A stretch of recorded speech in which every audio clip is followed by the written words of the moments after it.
Emily Johnson stood in the doorway of their shared home office, watching Daniel pack his laptop bag with the same methodical precision he brought to everything else.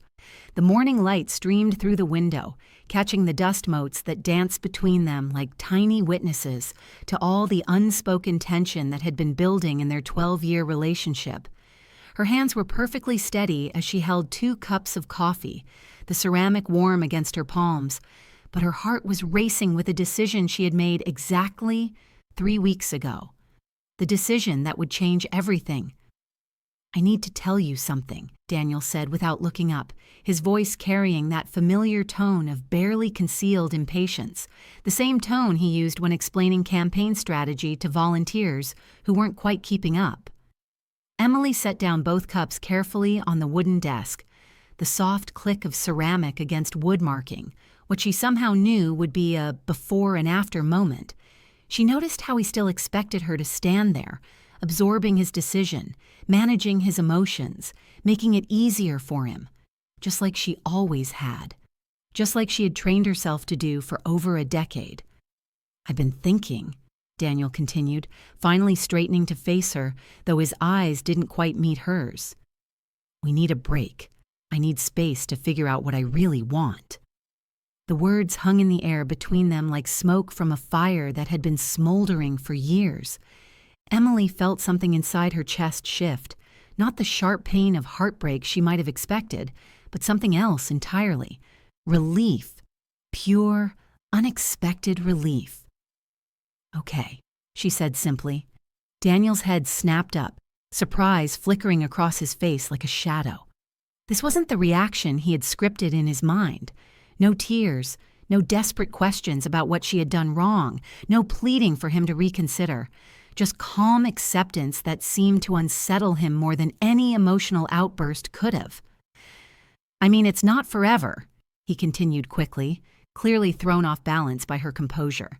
"I just need to focus on the campaign, and you know how complicated things get when there are relationship dynamics to consider.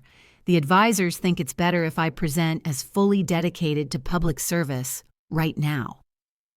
Emily tilted her head slightly, studying the man she had spent over a decade loving, supporting, and slowly disappearing for. "When what, Daniel?" she asked, her voice steady as steel. "When you have to actually consider someone else's needs." The silence stretched between them like a chasm that had been growing wider for years, filled now with all the conversations they had never had, all the compromises she had made that he had never noticed, all the times she had made herself smaller so he could feel bigger. Daniel straightened, his political mask sliding into place with practiced ease. "Don't be dramatic, Emily. You know what I mean. We both know you'll be fine. You always are. You're the strongest woman I know." Strongest. The word that had become a burden rather than a compliment. The expectation that she could absorb endless neglect and call it strength, that she could manage everyone else's emotions while ignoring her own. Emily walked to the closet with deliberate calm and pulled out 2 large suitcases. They were already packed, already zipped, already ready to go. She had learned something important about herself in the past 3 weeks. She was very good at planning when she finally decided to plan for herself. Daniel's face went white, the color draining from his cheeks as if someone had pulled a plug. When did you—" 3 weeks ago, Emily said, lifting the suitcases with surprising ease. All those years of managing political events, coordinating fundraisers, and handling crises had made her stronger than even she had realized. "Right after you came home late from that strategy meeting with Rebecca, smelling like her perfume, and told me you were too tired to talk about our vacation plans. Again." She moved toward the doorway, then paused, looking back at the man who had somehow convinced her that supporting his dreams meant abandoning her own. The man who had taken her strategic mind, her networking skills, her emotional labor, and her unwavering loyalty, and still found her wanting when measured against his ambitions. "You thought I'd beg," she said, and for the first time in months, there was a smile playing at the corners of her mouth. Not the careful, appropriate smile she had perfected for campaign photos, but something real and self-possessed. "You thought I'd fight for us, make it easier for you to come back when you were ready. You thought I'd spend these weeks proving how much I needed you." Emily shifted the suitcases slightly, feeling their weight not as a burden, but as evidence of her own foresight and capability. "But here's what you never understood about me, Daniel," she continued, her voice growing stronger with each word. "I've been ready to leave for longer than you've been ready to go. The only difference is that I've been planning for it. If you haven't already, hit that subscribe button and join our Weathered Rose Stories family. Your place in this circle of powerful, heartfelt journeys is waiting for you. These stories of women rising, healing, and reclaiming their strength have inspired thousands to find their own courage. Make sure you hit the bell too, so you'll know the moment a new chapter of resilience and triumph is shared here with you. Emily Johnson had always been the kind of woman people described as together. At 52, she possessed the sort of quiet competence that made everything look effortless. From managing Daniel's increasingly complex political calendar to hosting fundraising dinners for 60 people without breaking a sweat. Her friends envied what they saw as her perfect life, the successful partner on his way to Congress, the beautiful home, the historic district, the respect that came with being part of a power couple in their mid-sized city. But perfection, Emily had learned through years of careful observation, was just another word for invisible. She had built her life around Daniel's ambitions from the moment they met at a political conference 13 years ago. She was 39 then, a successful marketing executive who had just launched her own small consulting firm, sharp-witted and financially independent. She had worked hard to build something that was entirely hers, helping local businesses develop marketing strategies and grow their customer base. Daniel was 44, a charismatic state legislator with bigger dreams and an infectious confidence that made everything seem not just possible, but inevitable. He had a way of talking about the future that made you want to be part of it, made you feel like you were being invited into something important and meaningful. "You could help me change this whole state," he had told her over dinner on their third date, his eyes bright with the kind of passionate conviction that made politics feel like a calling rather than a career. "I need someone who understands strategy, someone who gets the big picture, someone I can trust completely." Emily had felt chosen, special in a way that had nothing to do with her appearance or her charm, and everything to do with her mind and her capabilities. Here was a man who valued her intelligence as much as her heart, who saw her professional skills as assets rather than competition. She had gradually scaled back her own business, taking on Daniel's campaigns and causes as her primary focus. It felt like partnership in the truest sense. Two people combining their strengths to build something bigger and more important than what either could accomplish alone. But somewhere along the way, partnership had transformed into something else entirely, so gradually that Emily hadn't noticed until it was too late to reverse course easily. "Emily, can you handle the Hendricks reception? I need to focus on the speech," had slowly become, "Emily, just take care of it." Her strategic input had evolved from sought-after counsel to assumed labor. Her own opinions, when they differed from his, were met with patronizing smiles and gentle reminders about staying on message and thinking about optics. The friends who had once admired her sharp business instincts and independent success now saw her primarily as Daniel's supportive partner, the woman who made his achievements possible. Even worse, she had started to see herself that way too, measuring her worth by how well she managed his needs rather than how well she pursued her own goals. The breaking point had come 6 weeks ago, on what should have been a celebration. Daniel had just secured the endorsement and financial backing he needed for his congressional run, something they had worked toward together for 2 years. Every strategy session, every donor, cultivation event, every late-night planning meeting had been building toward this moment. Instead of celebrating with Emily, he had taken Rebecca Wright, his young and ambitious campaign manager, to dinner at the city's most expensive restaurant. Strategy session, he had explained when he came home after midnight, his explanation as casual as if he were discussing the weather. Emily had been waiting up, a bottle of champagne chilling in the Kit-Wright, wearing the navy dress she had bought specially for the celebration she had assumed they would share. She had planned to toast not just his success, but their partnership, their shared vision, their future together. That night, as Daniel showered off Rebecca's distinctive perfume, Emily had sat alone in their living room and asked herself a question she had been avoiding for months. When was the last time she felt like herself? When had she last made a decision based on what she wanted rather than what would best support Daniel's goals? She couldn't remember. The next morning, while Daniel slept in after his late celebration, Emily had started planning. But this time, she planned for herself. Emily had always been a planner. It was what made her so effective at managing Daniel's complex political life. The same skills she had used to grow her consulting firm before she scaled it back to support his career. But this time, she turned those strategic planning abilities inward, applying the same methodical thinking to her own life that she had been applying to his career.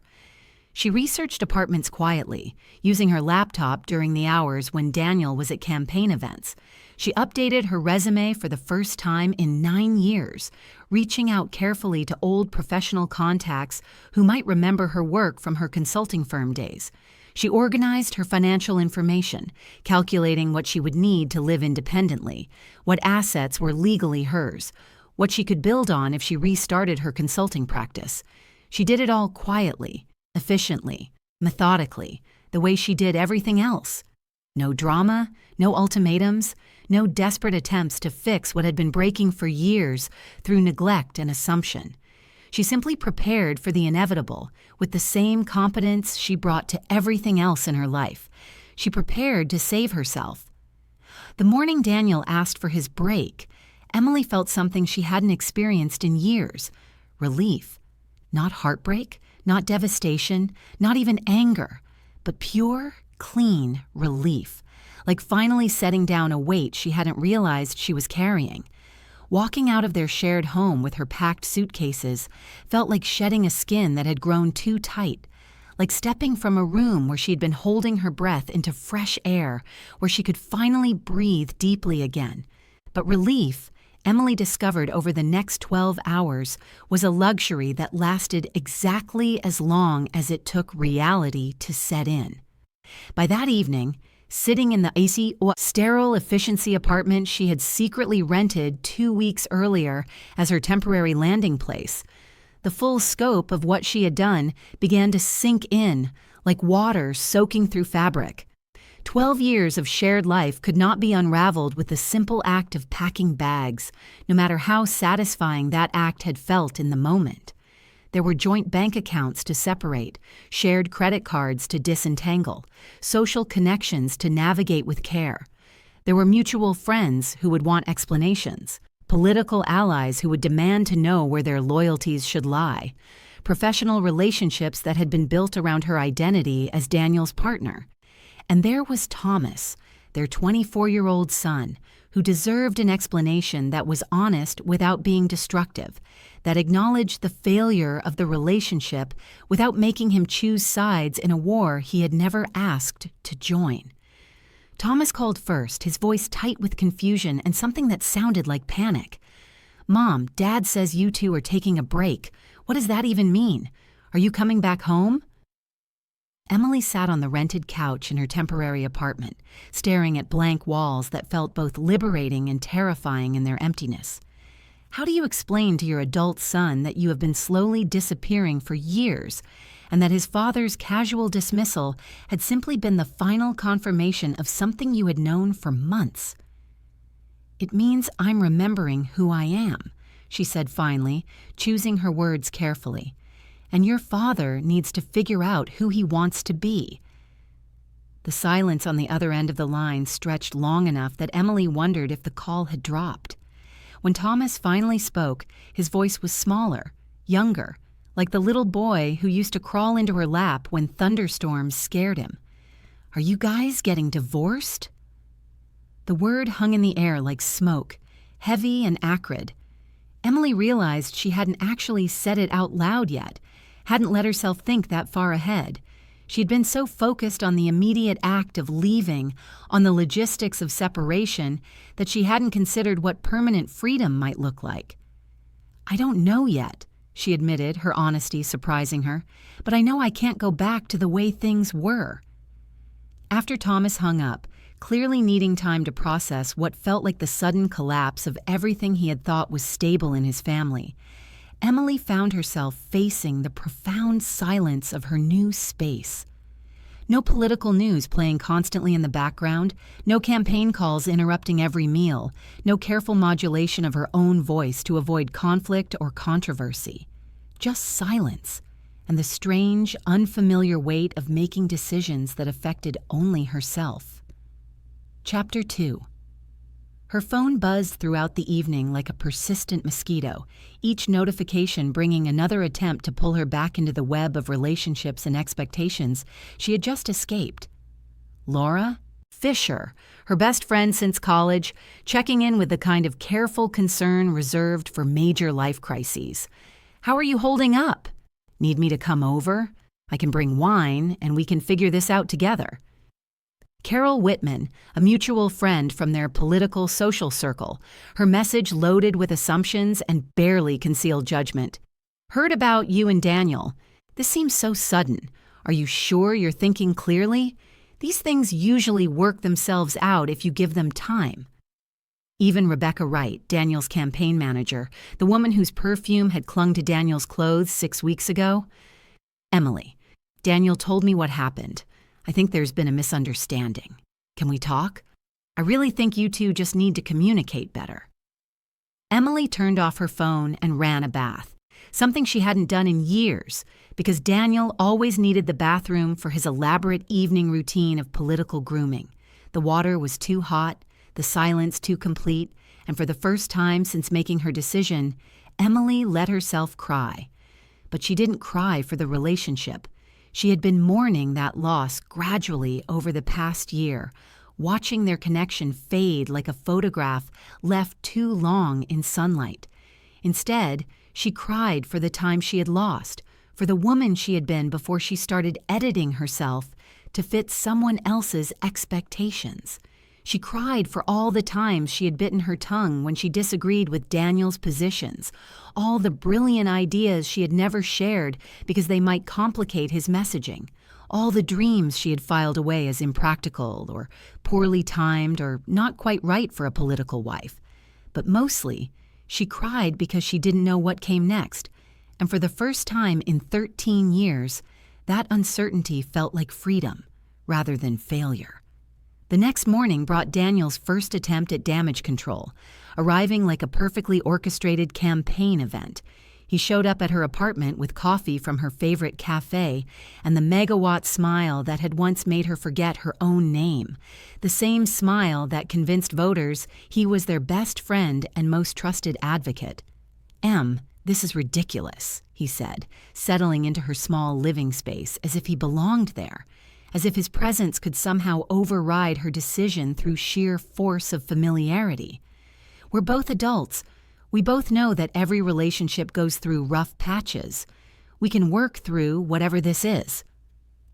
Emily accepted the coffee but remained standing, a physical reminder that this was her space now, and he was a guest who hadn't been invited and might not be welcome. "What exactly do you think this is, Daniel?" she asked, genuinely curious about how he had framed her departure in his own mind.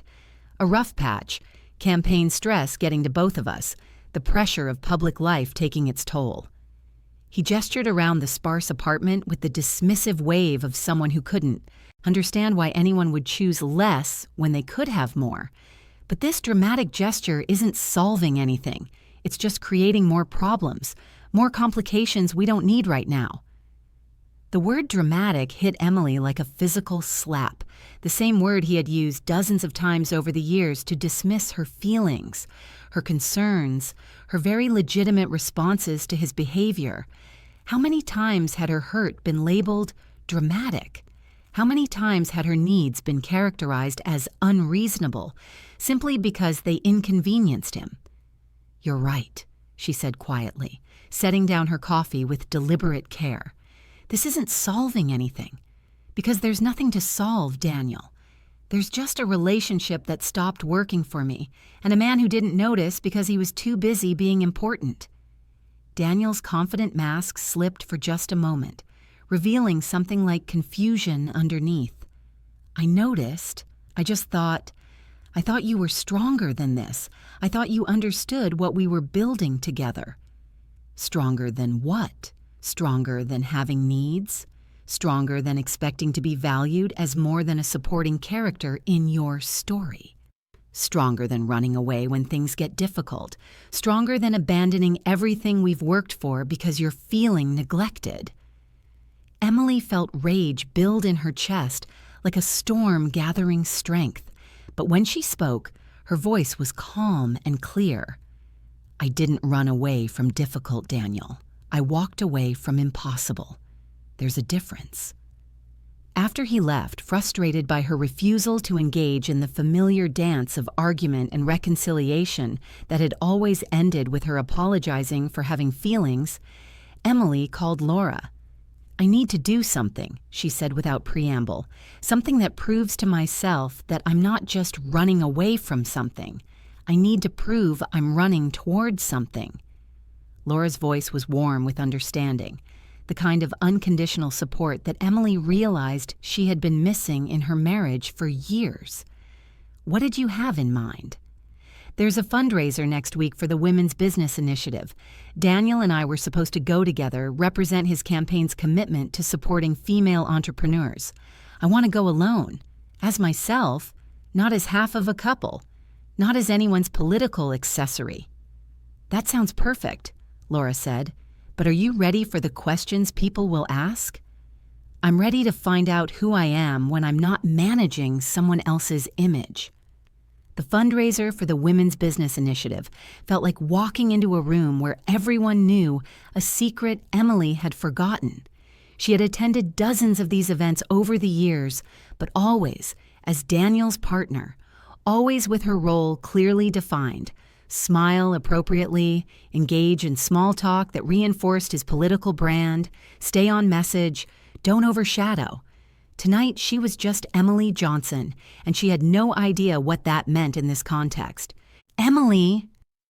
Carol Whitman materialized beside her like a perfectly coiffed guardian angel, champagne glass in hand and concern written across her carefully made-up face. "I wasn't sure you'd actually come. How are you holding up, honey?" The question everyone had been asking for days, loaded with assumptions about fragility and poor decision-making, about a woman in crisis who needed guidance back to sensible behavior. Emily had practiced her response, something light and deflecting that would satisfy curiosity without revealing too much. But what came out instead was truth, simple and unadorned. "I'm better than I've been in years, actually." Carol's perfectly sculpted eyebrows rose slightly, as if Emily had said something mildly shocking. "Really?" "Because you look—" She paused, searching for the diplomatic word that wouldn't sound too harsh. "Different." Emily glanced at herself in the mirror behind the bar, taking inventory. Carol was right. She did look different. Her dress was one she had bought for herself last week, not because it photographed well beside Daniel or sent the right political message, but because she liked the way the deep blue brought out her eyes. Her hair was looser, softer, freed from the rigid styling that had become her political uniform. Her makeup was lighter, more natural. She looked like herself, rather than the polished, careful version of herself she had become. "I feel different," Emily said, surprising herself with her honesty. "Well," Carol said, her voice carrying the particular tone of someone delivering wisdom she was certain the recipient needed, "I just hope you know what you're doing. Starting over at our age, throwing away everything you've built. It's not easy to rebuild what you're discarding so carelessly." The words, "throwing away," and discarding carelessly, lodged in Emily's chest like splinters. Was that what everyone thought? That she was recklessly destroying something valuable instead of finally walking away from something that had been slowly eroding her spirit for years? Before Emily could formulate a response that wouldn't sound defensive, a woman approached their small group, Helena Cruz, a successful business owner in her early 60s who Emily had met briefly at previous events but never really talked to. Daniel had always steered conversations toward his own contacts and priorities, managing their social interactions like a campaign strategy. "Emily Johnson," Helena said, her voice warm with genuine recognition and something that sounded like approval. "I heard you were here solo tonight. Good for you." "You heard?" Emily asked, heat rising in her cheeks. How quickly news traveled in their small cities' interconnected social circles, how rapidly personal decisions became public curiosities. "My dear, in a town this size, everything is news for about 5 minutes," Helena laughed, her amusement kind rather than mocking. "But what's interesting isn't that you left Daniel. What's interesting is that you had the bags packed before he even asked for his break." Carol made a small choking sound with her champagne, clearly caught off guard by Helena's directness. "How did you—" Emily started. "Because that's what smart women do," Helena said, her eyes never leaving Emily's face, studying her with the intensity of someone recognizing a kindred spirit. "We plan, we prepare. We don't just react to other people's decisions, we make our own. We take responsibility for our own lives instead of waiting for permission to want something better." She turned to Emily with genuine interest, the kind of focused attention Emily hadn't received in a social setting for years. "I'd love to hear what you're planning to do next." For the first time in months, Emily felt truly seen. Not as half of a political couple, not as a woman in crisis who needed managing or guidance, but as someone with agency and intelligence and a future worth discussing on its own merits. "I'm thinking about restarting my consulting practice," Emily said, the words feeling foreign and thrilling in her mouth. "I still have contacts from my previous firm, and there are small businesses that could use professional marketing help but can't afford the big agencies."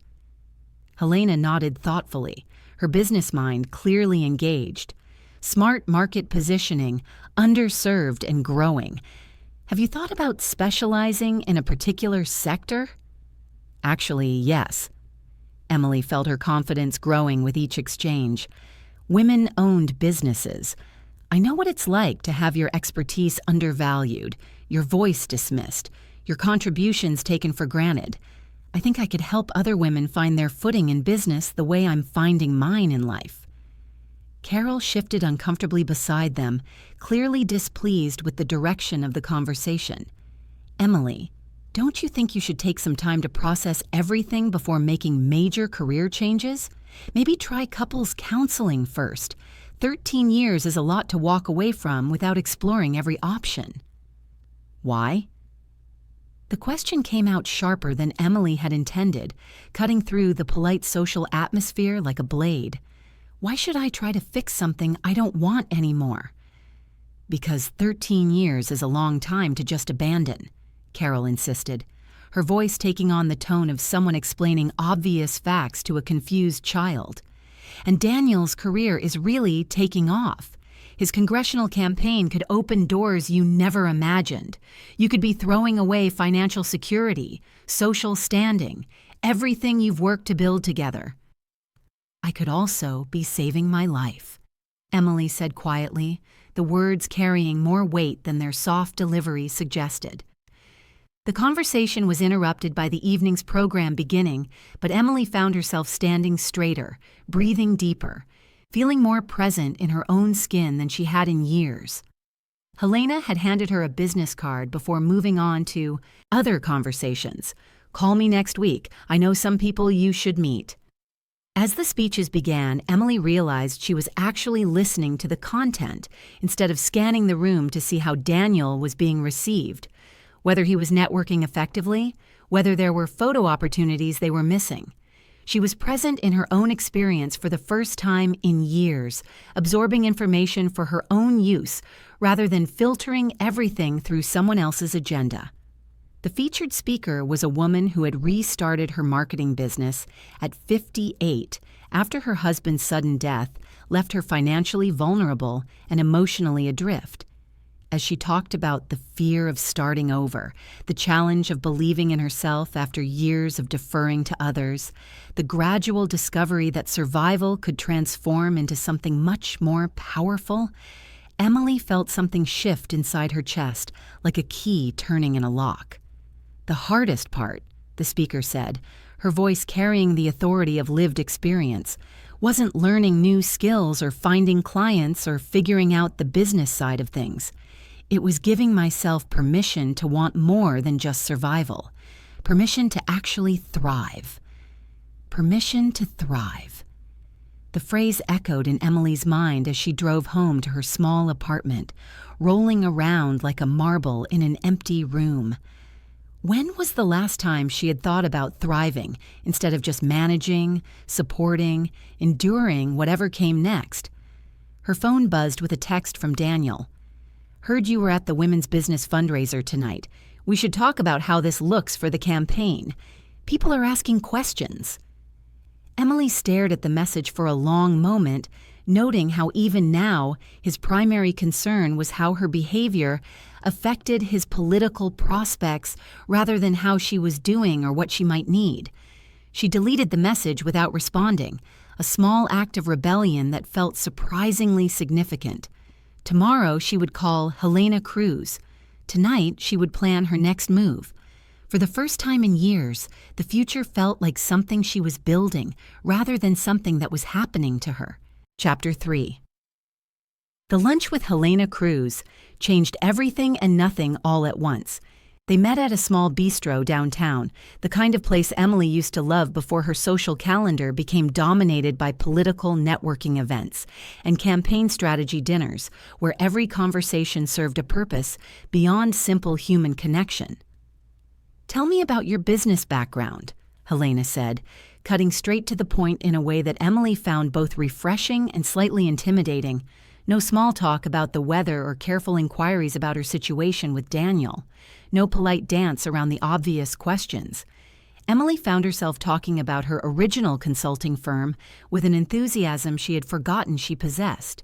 She described the marketing campaign she'd created from scratch for local restaurants and retail stores, the small family-owned businesses she had helped grow from struggling startups to profitable enterprises, the deep satisfaction of seeing her strategies work in the real world, of knowing that her ideas had translated into someone else's success. "You're lighting up," Helena observed, studying Emily's face with the attention of someone who had learned to read people accurately. That doesn't happen when people talk about work they've outgrown or moved past. That's the expression of someone discussing work they love. "I haven't thought about it as work I loved," Emily admitted, the realization surprising her even as she spoke. "I've been thinking about it as work I left behind, something I used to do before I had what seemed like more important priorities." "Why did you leave it behind?" The question was simple, but the answer was layered with years of small decisions that had seemed reasonable at the time, but had accumulated into something she no longer recognized as her own life. Emily took a sip of her wine, gathering her thoughts like scattered papers. Daniel needed support with his campaigns. At first, it felt collaborative, like we were building something together. My marketing skills, his political vision, my strategic thinking, his charisma. But gradually, my skills became entirely about executing his vision. My consulting firm became something I did on the side when his needs didn't require my full attention. Helena nodded with the knowing expression of someone who had seen this pattern play out before. "I see this a lot with smart women, especially women our age. We're taught that love means supporting someone else's dreams, not that it means finding someone who supports ours too. We're told that compromise is healthy, but somehow our compromises always seem to involve giving up pieces of ourselves." How do you know when you've given up too much? When you can't remember what you wanted before you started wanting what he wanted. When your own desires feel foreign to you, like memories from someone else's life. The words hit Emily like a physical blow, the truth of them settling into her bones with uncomfortable accuracy. She couldn't remember. When was the last time she had wanted something that had nothing to do with Daniel's success, their relationship, their shared social standing? "I want to help you get back to yourself," Helena said, her voice carrying the authority of someone who had navigated her own transformation. "But I need to know you're serious about this path. Are you planning to go back to him?" "No," Emily said, the certainty in her own voice surprising her with its strength. "I'm not." "Good, because what I'm about to suggest will make going back impossible, even if you change your mind later." Helena explained her proposal over the next hour, her words painting a picture of possibilities Emily hadn't allowed herself to imagine. She was part of a network of women business owners who informally supported each other's ventures, sharing resources and making referrals, creating the kind of professional community that traditional business networks often failed to provide for women. They met monthly, not just for networking, but for genuine mutual support. They understood the particular challenges of building businesses while navigating skepticism about women's capabilities, especially women who were starting over later in life. "We're looking for someone to help with marketing and strategic planning," Helena explained, her eyes bright with the enthusiasm of someone describing work that mattered. "Someone who understands our challenges because she's lived them, someone who can help us tell our stories in ways that cut through the noise and assumptions, someone with real business experience, not just theory." She leaned forward, her voice dropping to the conspiratorial tone of someone sharing something important. "But it's not just business, Emily. It's about changing the narrative around women and success, especially women who refuse to be defined by other people's limitations. It's about proving that starting over isn't failure. It's courage." "Interested?" Emily left the lunch feeling like she had swallowed lightning, electric with possibility in a way she hadn't experienced in years. For the first time since leaving Daniel, she felt excited about work, about the future, about her own capabilities and what she might be able to accomplish if she applied them to something she actually cared about. She drove straight to the office supply store and bought a notebook, pens, folders, a desk calendar, physical tools for building something new, tangible evidence of commitment to her own future. But excitement, Emily discovered that evening, came with its own form of anxiety. As she sat in her small living room sketching out business plans and marketing strategies, doubt crept in like smoke under a door. What if she had forgotten how to do this? What if 9 years of supporting someone else's career had atrophied her own professional muscles? What if she was deluding herself about her own capabilities? The doubt intensified when Thomas called, his voice careful and diplomatic in the way that meant he was trying to manage a difficult situation without taking sides. "Mom, I talked to Dad today." The words came out measured, as if he had rehearsed them. "He says you're starting some kind of consulting business again." "I'm exploring it," Emily said, suddenly feeling defensive about something that had felt empowering just hours before. "Don't you think that's—" He paused, clearly searching for words that wouldn't sound harsh. "Kind of risky. I mean, you and Dad have always been such a good team. His congressional campaign is really taking off, and you've always been so important to his success. Why would you want to change that now? Such a good team." Emily wondered when that phrase had started feeling like a euphemism, for Emily does the work and Daniel gets the credit. Emily manages the details while Daniel takes the spotlight. Emily makes the sacrifices while Daniel reaps the benefits. "What if I want to be my own team for a while?" she asked, trying to keep her voice light despite the hurt building in her chest. Thomas was quiet for a moment, and when he spoke, his honesty was clearly surprising even him. "Mom, are you having some kind of midlife crisis? Because that's what people are saying, and I don't know how to defend you when I don't really understand what you're doing. I mean, I barely remember you having your own business. Most of my life, you've been, Dad's partner and everything."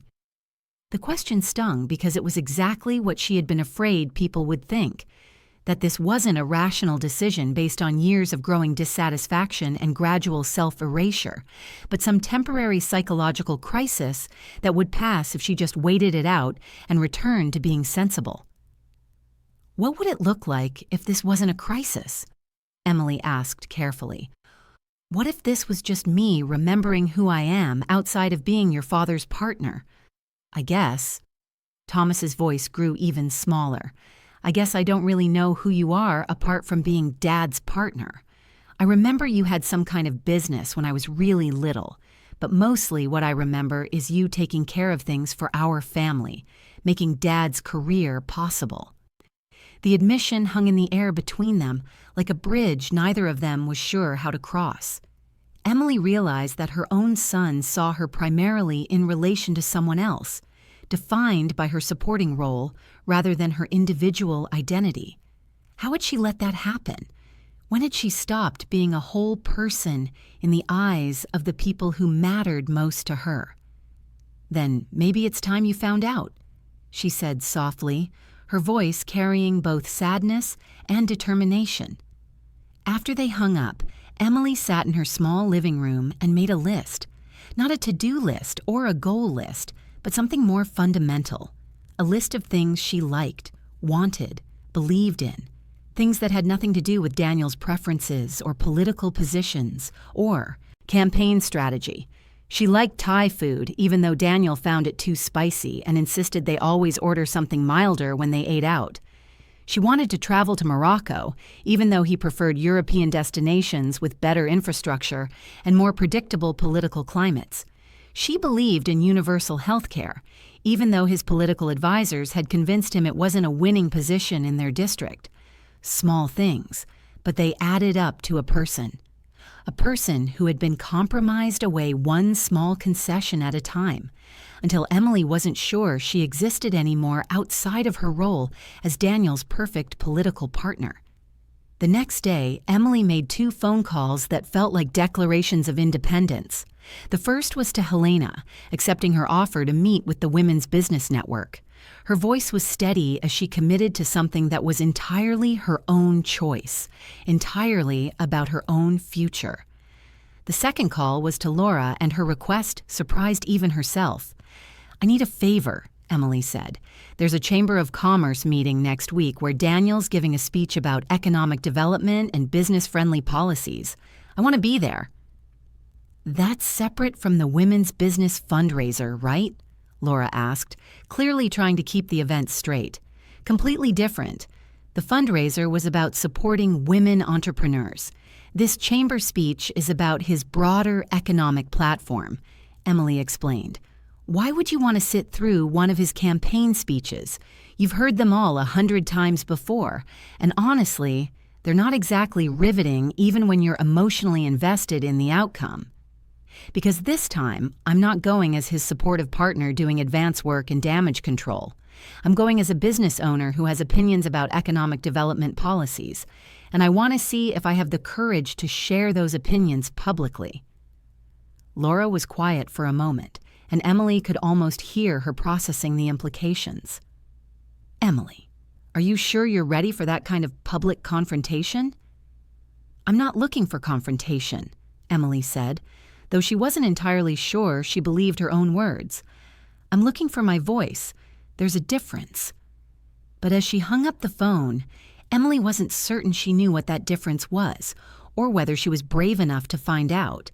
The anticipation felt like standing at the edge of a cliff, wind whipping her hair, knowing that the next step would either teach her to fly or teach her exactly how hard the ground could be when you fell from a great height. Either way, she was going to jump.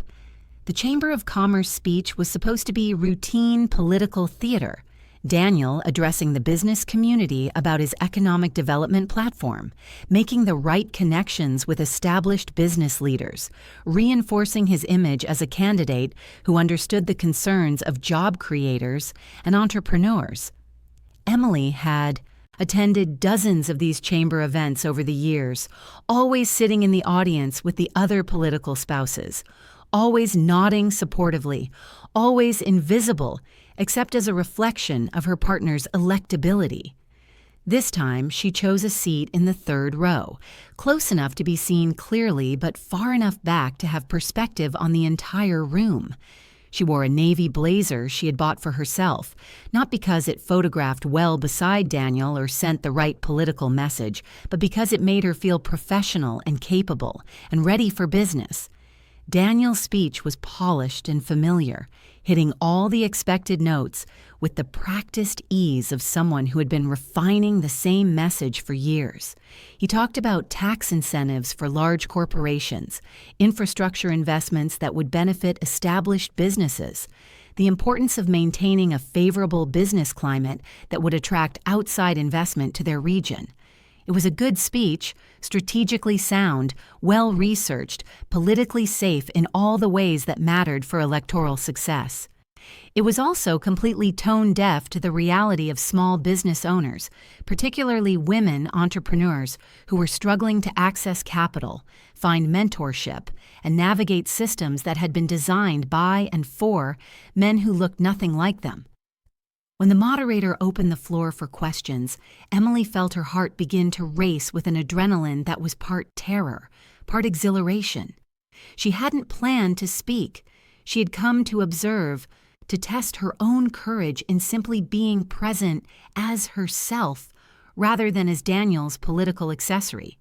But when the third question came from a male manufacturing company owner asking about additional tax breaks for his already profitable business, and Daniel launched into his standard response about corporate incentives and trickle-down economic benefits, Emily found herself standing up. The movement felt automatic, as if her body had made the decision before her mind had time to object. "I have a question about small business support," she said, her voice carrying clearly through the room with an authority that surprised her. Daniel's head snapped toward her like a magnet finding true north, his professional smile freezing in place as his brain worked to calculate whether this was support or sabotage, whether she was there as his partner or as something else entirely.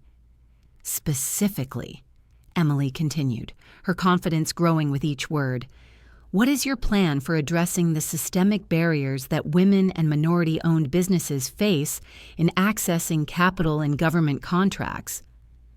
A murmur went through the audience like wind through trees. This wasn't a softball question designed to showcase Daniel's expertise and give him an opportunity to demonstrate his command of policy details. This was a real policy question from someone who clearly knew the subject matter and expected a substantive answer. Daniel recovered. Quickly, his political training kicking in as he launched into familiar talking points about diversity initiatives and equal opportunity programs. Safe, vague language designed to sound supportive without committing to anything specific or politically risky. "That's a nice general answer," Emily said, still standing, her voice steady despite her racing heart. "But I'm asking about concrete policies.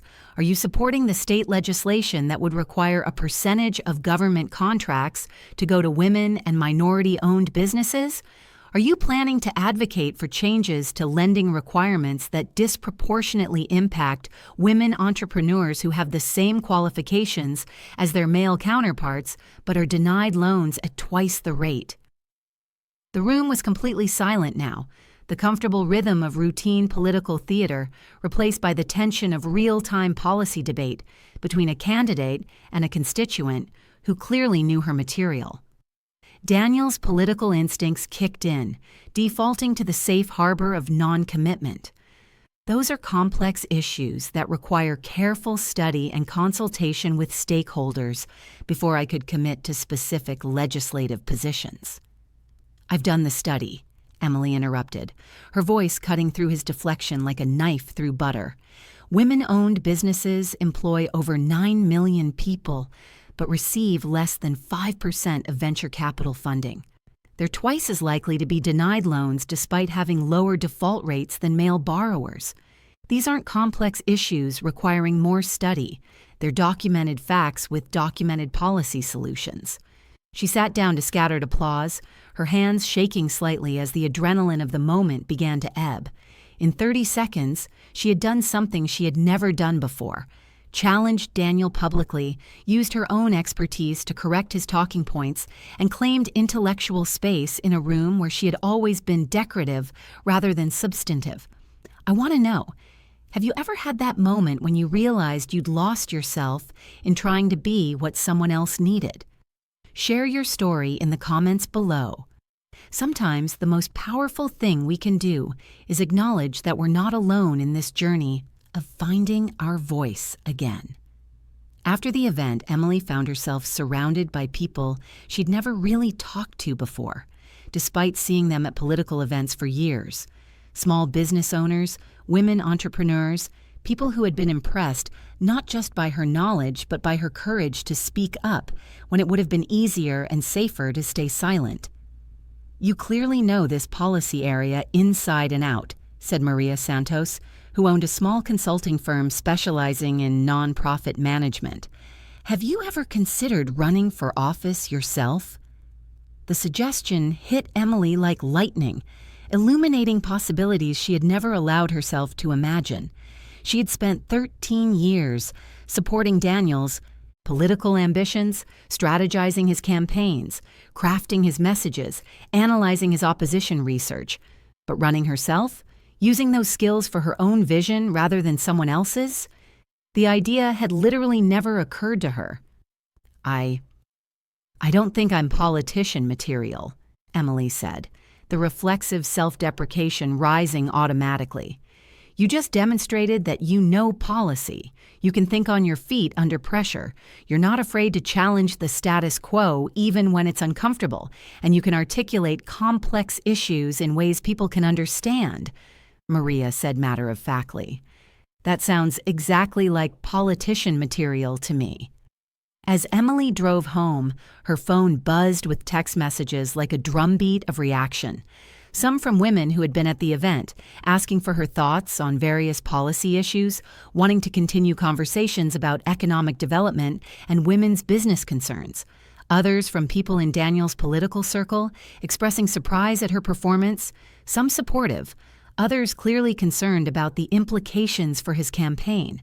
But the text that stopped her cold was from Daniel himself.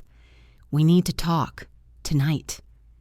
Emily stared at the message for a long moment, her thumb hovering over the keyboard as she considered her response. For 13 years, "We need to talk" had meant, "You need to listen while I explain why your behavior is problematic and how you can do better." It had meant managing his emotions while suppressing her own, finding ways to apologize for having needs or opinions that complicated his life. Tonight, she wasn't available for that conversation. Instead of responding to Daniel, she called Helena. "I did something today," Emily said without preamble. "I challenged Daniel publicly at his own campaign event in front of the entire Chamber of Commerce." "How do you feel?" Emily considered the question carefully, taking inventory of her emotional state like a pilot checking instruments. How did she feel? Terrified, yes. Exhilarated, definitely. Like she had just discovered she could fly, or at least that she was willing to try. "Like myself," she said finally. "For the first time in years, I feel like myself." "Good," Helena said, and Emily could hear the smile in her voice. "Because there's something I need to tell you, something I've been discussing with some people since our lunch. There's a group of business leaders who think you should consider running for city council." Emily nearly dropped the phone. "What?" "The incumbent in District 3 is retiring after 12 years. It's a competitive district, but winnable for the right candidate. Someone with business experience, someone who understands both policy and politics, someone who can speak authentically about women's economic issues because she's lived them." "Helena, I can't run for office. I'm in the middle of a separation. I'm just figuring out how to rebuild my own life. I don't know anything about being a candidate instead of supporting one. Maybe rebuilding your life is exactly what qualifies you to help other people rebuild theirs. Maybe all that experience supporting Daniel's campaigns taught you exactly what you need to know about running your own." That night, Emily sat in her small apartment with a legal pad, making lists that felt like architectural plans for a life she had never imagined. Not to-do lists this time, but possibility lists. What if she did run for office? What if she used all the political knowledge she had gained supporting Daniel's career to build something of her own? What if the skills she had developed, understanding policy, reading political dynamics, building coalitions, communicating complex ideas, belonged to her rather than to their relationship? The idea was terrifying and thrilling in equal measure, like being offered the chance to pilot a plane when you had only ever been a passenger. When Daniel showed up at her door at 10 p.m., Emily was ready for a conversation that was very different from the one he had planned. Chapter 4. "What the hell was that today?" Daniel demanded, pushing past her into the apartment without waiting for an invitation. His campaign composure had completely evaporated, replaced by raw frustration and something that looked like panic. "Do you have any idea how that looked? My own partner publicly undermining me in front of the most important business leaders in the district?" "Ex-partner," Emily corrected calmly, closing the door behind him. "And I wasn't undermining you, Daniel. I was asking legitimate policy questions that any informed citizen might ask. You blindsided me with gotcha questions designed to make me look uninformed about issues you know I haven't focused on yet. You made me look like I don't understand the concerns of women business owners." Emily tilted her head, studying him with new eyes. If questions about women's business issues make you look uninformed, maybe the problem isn't the questions. Daniel stopped pacing and stared at her as if she had become a stranger overnight. "What's happened to you? This isn't like you at all. The Emily I know doesn't create public scenes or play political games." "You're right," Emily said, settling into her chair with the calm confidence of someone who finally understood something important. "This is exactly like me, the me I was before I started editing myself to fit your political image. The me who had opinions and expertise and wasn't afraid to use them." "Emily, this is insane. You can't just throw away everything we've built together because you're having some kind of identity crisis. We're a team. We work together. That's what makes us strong." "I'm not throwing anything away," Emily said quietly, her voice carrying the weight of absolute certainty. "I'm finally picking up what was always mine." After Daniel left, frustrated by her refusal to engage in their familiar dance of argument and reconciliation where she ultimately apologized for inconveniencing him, Emily made a decision that felt like stepping off a cliff into open air. She opened her laptop and began researching what it would take to run for city council. By morning, she had a campaign timeline, a preliminary budget, and a list of policy positions that reflected her own values rather than someone else's political calculations. For the first time in over a decade, Emily Johnson was building something that belonged entirely to her. The decision to run for city council felt empowering for exactly 72 hours. Then reality hit like a freight train carrying all the complications she hadn't fully anticipated. Filing the paperwork was simple enough. Emily had navigated bureaucracy for Daniel's campaigns countless times, and she understood the mechanics of candidacy declarations, financial disclosure forms, and campaign finance regulations. But the moment she submitted her candidacy forms to the city clerk's office, everything changed. She wasn't just Emily Johnson, separated woman starting a consulting business. She was Emily Johnson, political candidate, running against Daniel's interests and reputation in a town where politics was intensely personal and family loyalty was considered a fundamental virtue. The first blow came from Thomas, and it hit harder than any political attack could have. "Mom, this is crazy," he said during their weekly call, his voice tight with frustration and what sounded like embarrassment. "Dad says you're running against everything he's been working toward. People are saying you're trying to sabotage his congressional campaign out of spite." "I'm running for city council, Thomas. It's a completely different level of government. It has nothing to do with your father's campaign."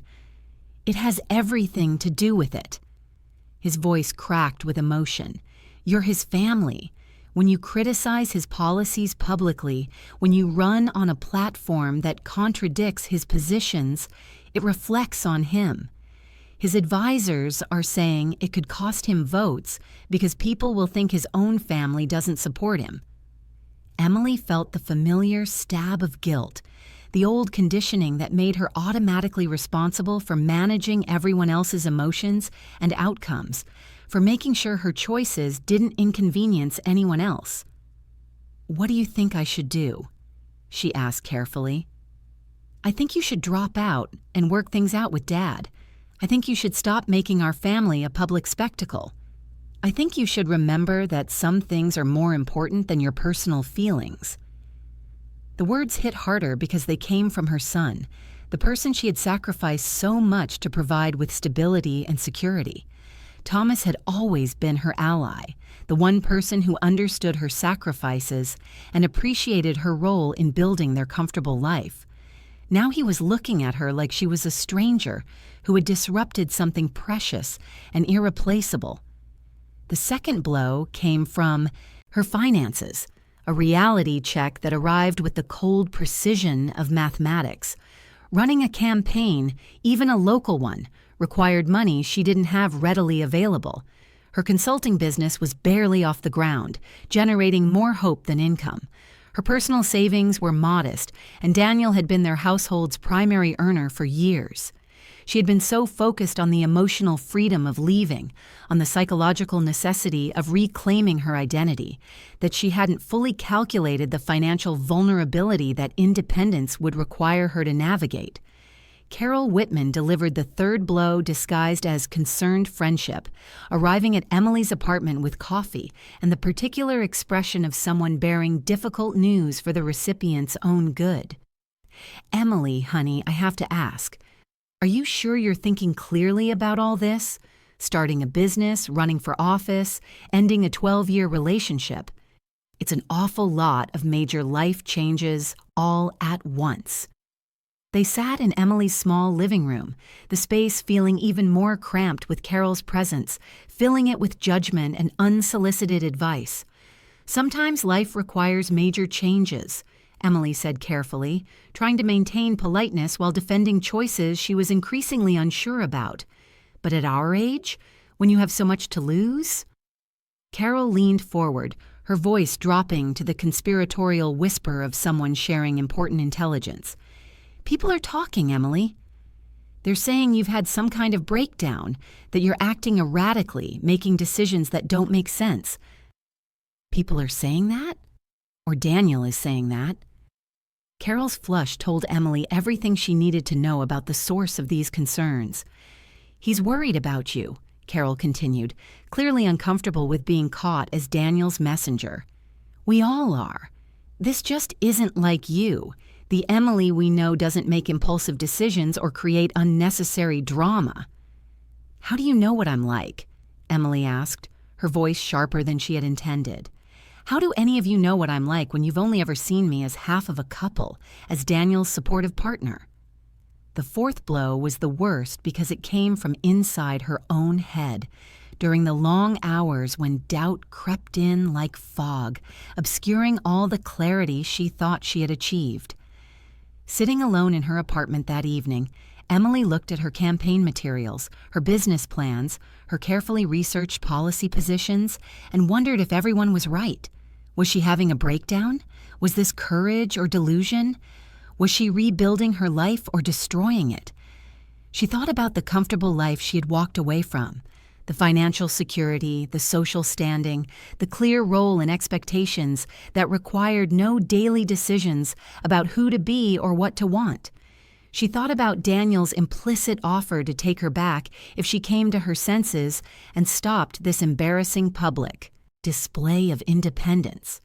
She thought about how much easier it would be to apologize, return, and resume the life she had built, even if it meant disappearing back into a supporting role. For the first time since leaving, Emily seriously considered going back. The doubt consumed her for 3 days like a fever, making everything feel uncertain and possibly foolish. She stopped answering Helena's calls, stopped working on her campaign, stopped responding to messages from the Women's Business Network. She ordered takeout and watched mindless television and wondered if she had made the biggest mistake of her life. On the third night, she found herself looking through old photos on her laptop, searching for evidence of who she had been and whether that person was worth fighting for. Pictures from political events, fundraisers, campaign celebrations.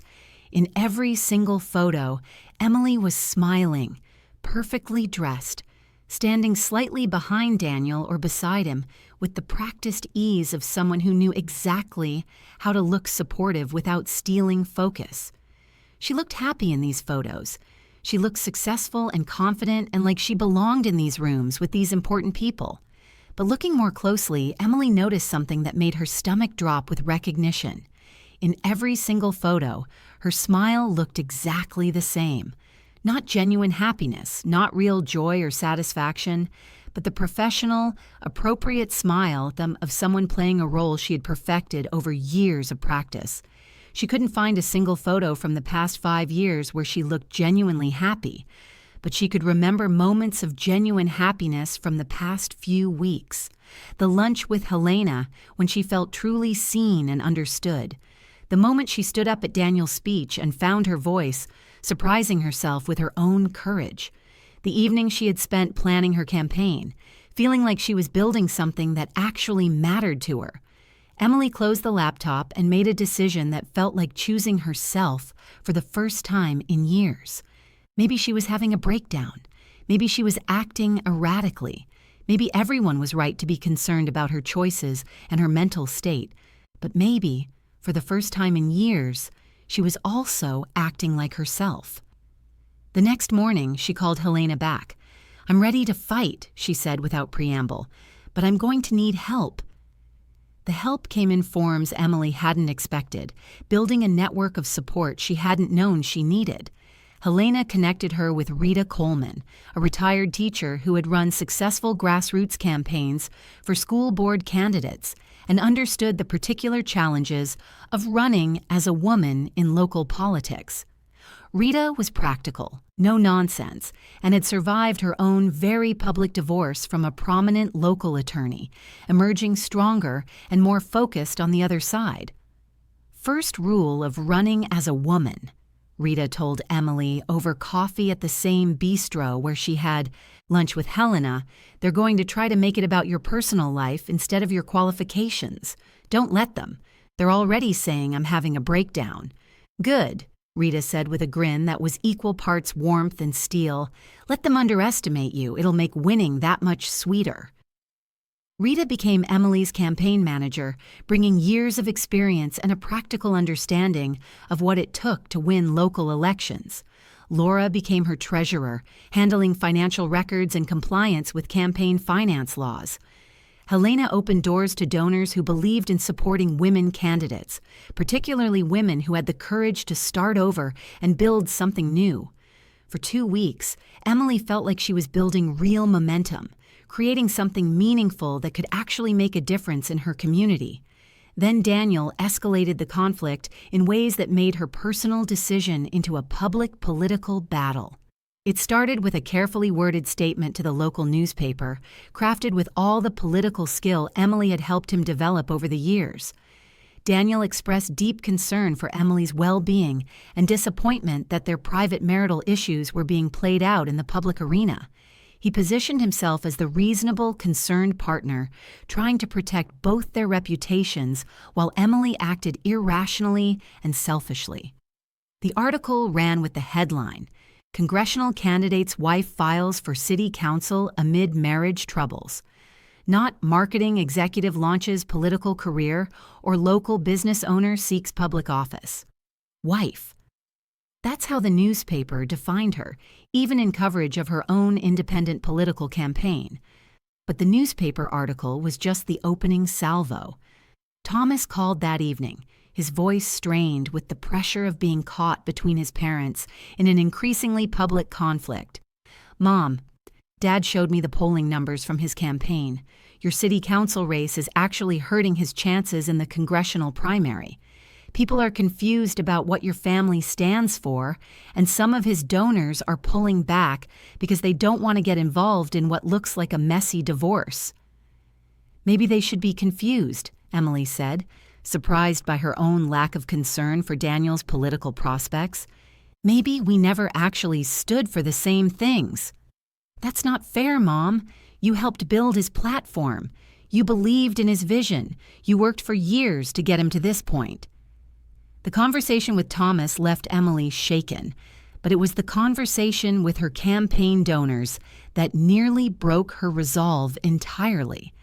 Helena called an emergency meeting after two major contributors pulled their financial support, spooked by the narrative of family dysfunction that was beginning to overshadow policy discussions.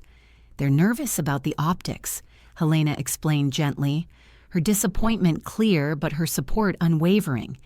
"Daniel's people are working very hard to frame this as an unstable woman having a public breakdown rather than a legitimate political campaign with real policy positions." "Are you pulling out too?" Emily asked, her voice smaller than she intended.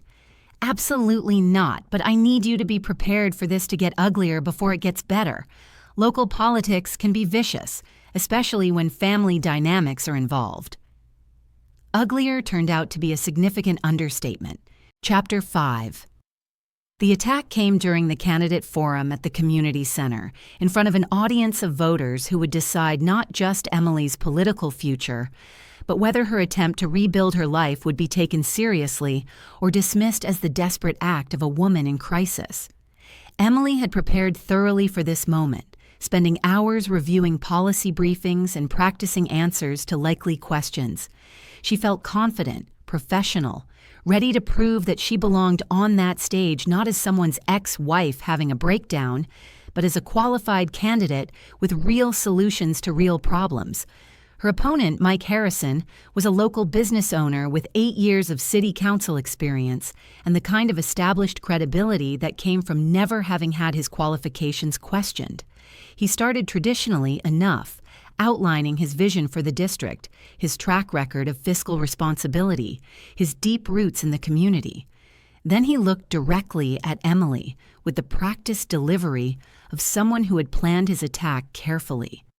"My opponent talks about supporting women in business," he said, his voice carrying the reasonable tone of someone simply stating facts. "But I have to question the judgment of someone who destroys her own family relationships in pursuit of political ambition. How can we trust her to build community partnerships when she can't maintain her own personal partnerships?"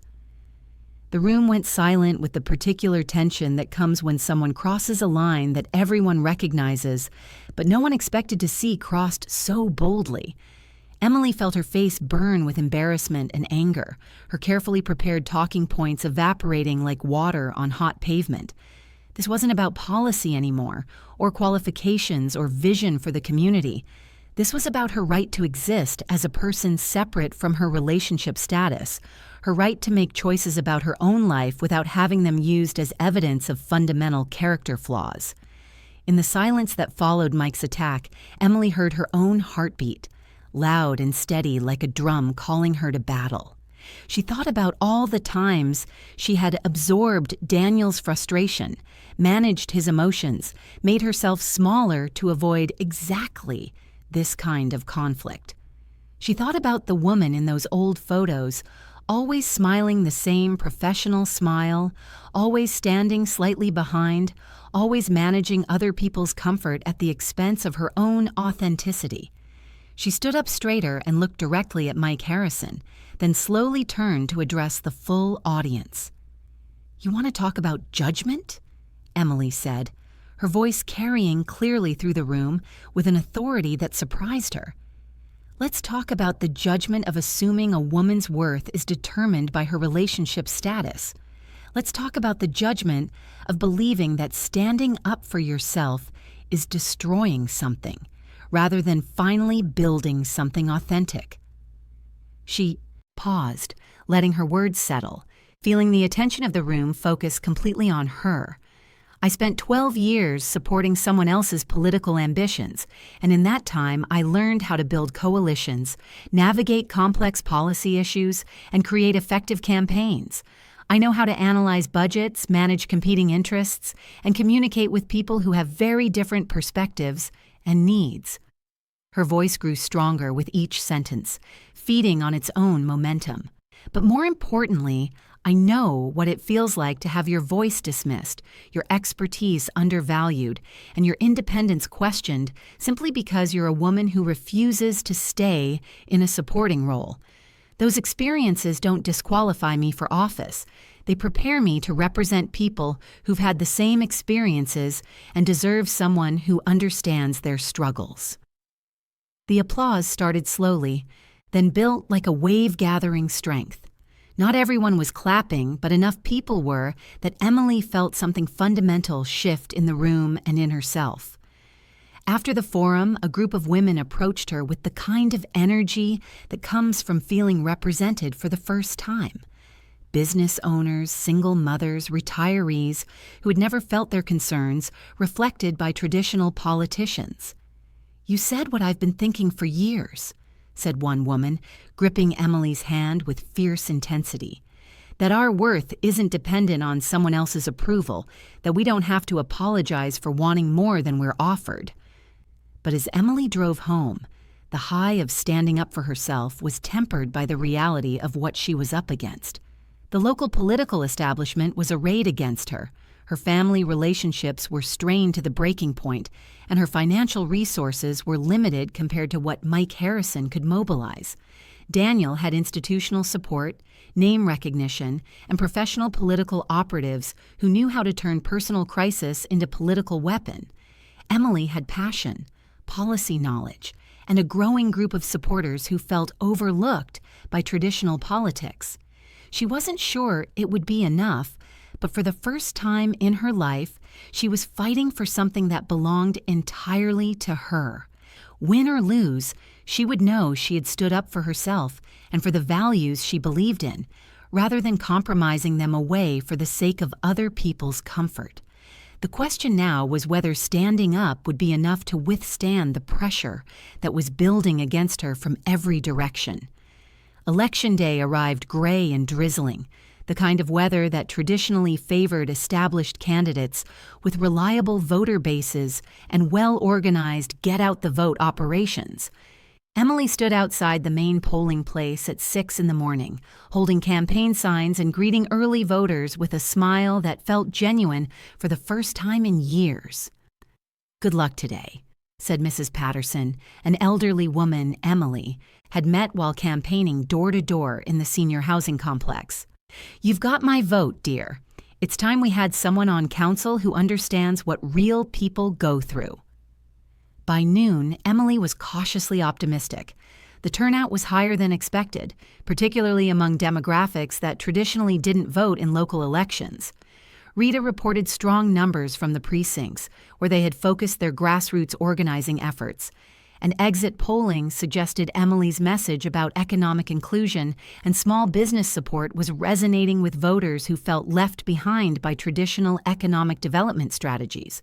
But optimism, Emily had learned, was a luxury that could be snatched away in an instant.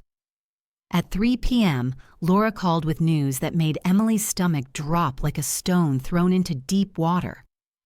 "There's a major problem at the Riverside Elementary precinct," Laura said, her voice tight with stress. "The voting machines are down, there's massive confusion about provisional ballots, and Mike Harrison's people are there with lawyers arguing about ballot security and voter eligibility." Emily drove to Riverside Elementary with her heart racing, knowing that this precinct included a significant number of working-class voters, single mothers, and small business owners, people who form the core of her support base. If their votes weren't counted properly, her chances of winning would evaporate like morning mist. The scene at the school was chaotic in the way that only bureaucratic crisis can create. Voters stood in long, frustrated lines, unsure whether their ballots would count, whether they should wait or come back later, whether their voices would matter at all in this election. Poll workers looked overwhelmed by equipment failures and conflicting instructions from election officials. Harrison's campaign representatives were there in force, arguing with election supervisors about procedures and raising questions about ballot integrity that seemed designed more to create confusion than to ensure accuracy. Emily could have called her own lawyers, could have fought fire with fire in the traditional political way, matching procedural challenges with procedural challenges until the lawyers sorted everything out hours later. Instead, she did something that surprised everyone in the room, including herself. She walked to the front of the line and addressed the crowd of frustrated voters directly. "Hi, everyone. I'm Emily Johnson, and I'm running for City Council. I know this is frustrating and confusing, and I know some of you are worried about whether your vote will count." A murmur went through the crowd. Candidates weren't supposed to campaign at polling places, and what Emily was doing was either a brilliant move or a disastrous violation of election rules. "I'm not here to campaign," Emily continued, her voice carrying the calm authority of someone who had managed crises before. "I'm here as someone who understands bureaucracy and wants to make sure every single person in this line gets to exercise their right to vote, regardless of who you're voting for." She turned to the overwhelmed election officials. "What do you need to get these machines working and these ballots processed correctly?" For the next 2 hours, Emily worked alongside poll workers, helping to organize provisional ballots, calling the county election office to expedite technical support, and reassuring voters that their ballots would be counted according to established procedures. She used every skill she had developed managing Daniel's campaigns, every connection she had made in 12 years of political networking, every problem-solving ability she possessed. Mike Harrison's representatives watched from the sidelines, clearly unsure how to respond to a candidate who was helping voters rather than challenging procedures for political advantage. When the machines were finally fixed and the provisional ballots properly processed according to state law, the poll worker, a woman Emily had never met before, shook her hand with genuine gratitude. "You didn't have to do that," the worker said. "You could have just filed complaints and let the lawyers handle it." "Yes, I could have," Emily said, feeling the deep satisfaction of having acted according to her own values rather than political calculation. But that wouldn't have helped Mrs. Rodriguez vote before her evening shift starts, or helped Mr. Kim understand the ballot language. By 7 p.m., when polls finally closed, Emily was exhausted but strangely peaceful. She had run the campaign she wanted to run, stood up for the values she believed in, and helped protect the democratic process even when it wasn't politically advantageous for her to do so. The results came in slowly, like pieces of a puzzle revealing themselves one at a time. By 9 p.m., Emily was ahead by a narrow margin. By 10 p.m., the lead had widened slightly as returns came in from precincts where her grassroots organizing had been strongest. At 11:15 p.m., Mike Harrison called to concede. Emily Johnson had won her first political campaign. The victory party was small and perfect, held in Rita's living room with pizza from the corner restaurant and champagne from the grocery store. Helena was there, beaming with the pride of someone who had seen potential and watched it bloom into reality. Laura cried happy tears, overwhelmed by the proof that taking risks on yourself could actually pay off. Thomas showed up at the last minute looking awkward but carrying a small bouquet of flowers and something that looked like genuine respect. "I'm proud of you, Mom," he said quietly, his voice carrying the weight of understanding that had been building over the months of watching her transformation. "I didn't understand what you were doing at first. I thought you were just giving up on everything we had built as a family. But I see it now. You didn't just win an election. You became yourself again. You became the person you were before I was old enough to really know you." But the real moment of triumph came the next morning, when Emily woke up in her small apartment and realized she felt completely at peace with herself for the first time in years.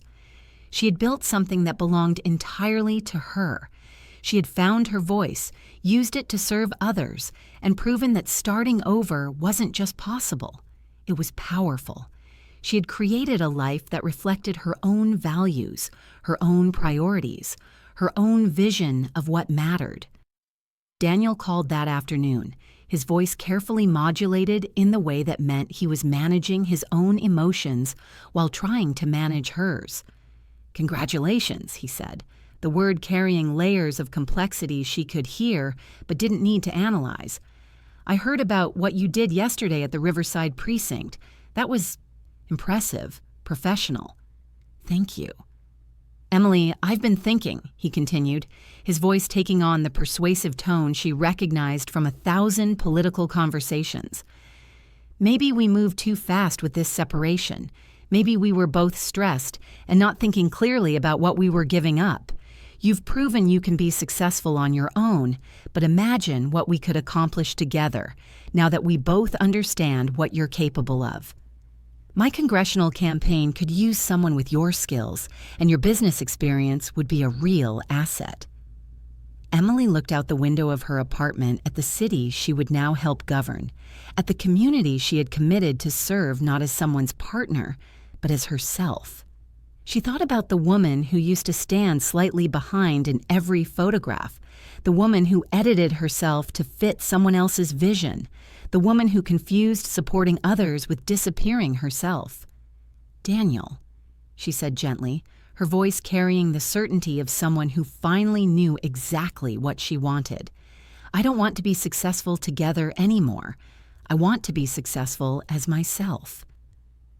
After she hung up, Emily opened her laptop and began working on her transition plan for taking office. She had campaign promises to keep, constituents to serve, and a city council seat that she had earned through her own courage, her own vision, her own willingness to fight for something that mattered to her. 6 months later, Emily sat in her new office at City Hall, reviewing the small business development proposal she would be presenting to the council that evening. The proposal was ambitious: a microloan program for women entrepreneurs, streamlined permitting processes for small businesses, and a mentorship network connecting established business owners with newcomers who needed guidance and support. It was exactly the kind of program she would have suggested to Daniel years ago, back when she thought her role was to make his ideas better rather than to develop and champion her own. The knock on her door interrupted her preparation. Laura peeked in, holding 2 cups of coffee and grinning with the satisfaction of someone watching a friend live up to her potential.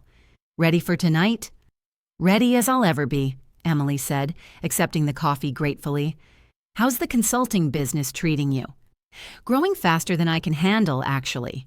Turns out there's a real market for helping women rebuild their professional lives after major life transitions."